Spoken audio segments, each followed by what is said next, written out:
ما استعادش فورمته، ما استعادش لياقته، وبالتالي ما زالت وجهه نظر الجهاز الفني ان ميدو ما زال خارج الفورمه المعتاده ليه. الغضب اللي موجود عند ميدو والغضب اللي موجود عند بعض محبي ميدو وما اكثرهم، يعني انه نوع من انواع الاهانه بالنسبه للاعب كبير، واللاعب الكبير له طريقه معينه برضه في التعامل يا كابتن طلعت، لابد ان احنا نتكلم بيها. وبالتالي كان في يعني نوع من انواع الظلم او العذاب لمثل هذا اللاعب الكبير. القرار له شقين. نعم. يعني هو في شق فني وفي شق نفسي وانساني. يعني على المستوى الفني زي ما قلت في الاول انه الكابتن حسن له الحريه مطلقه في اختيار اللاعبين اللي يرتقى ان هم هيضيفوا اليه في هذه البطوله.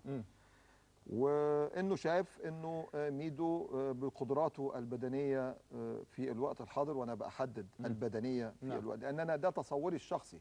انا ما اعرفش ايه اللي في الكواليس، ايه اللي دار في 3-4 ايام. ما مش هيخدم ومش هيؤدي بالشكل اللي هو ممكن يكون متصوره. ولكن في نفس النقطه ما فيش شك ان انا كنت افضل اني ما اختاروش من الاول. كنت افضل.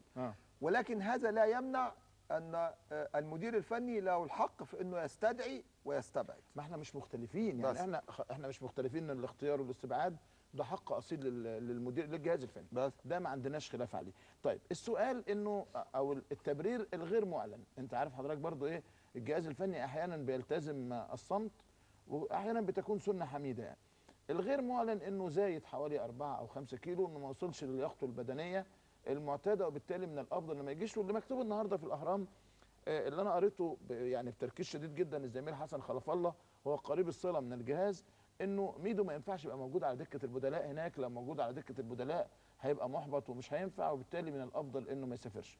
اللي انا قلته هنا كلاعب كوره بقى مش كمقدم برامج، انه ال4 5 كيلو مش من الصعب انه يخسهم في ال 12 يوم. واللياقه البدنيه ممكن ترتفع لحد ما البطوله تيجي، وانه ميدو كان عارف انه بعيد عن المنتخب، وبالتالي ما كانش هيبقى عنده مشكله انه يبدا احتياطي، وانه لو خد نص في ربع في ثلث من الممكن ان الامور تتحسن معاه. يعني هو يعني انا هبدا من النقطه الاخيره، وهي انه ال4 5 كيلو يخسوهم في ال10 ايام او ال12 يوم اللي جايين وارد.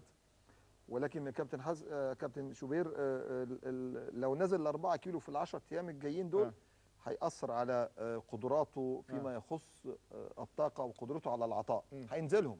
لكن هتبقى في سلبيه ثانيه خاصه بقدراته البدنيه.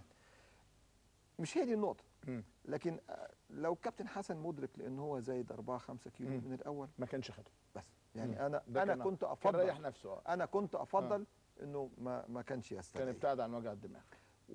ولانه هو كده خلق نوع من البلبله، وخلق موضوع ناس كتير هتتكلم فيه، سواء كانت على مستوى الاعلام او على المستوى الجماهيري. ما كانش في داعي لانه يعني يوجد هذه الدايره من الحوارات. طيب خلينا اخد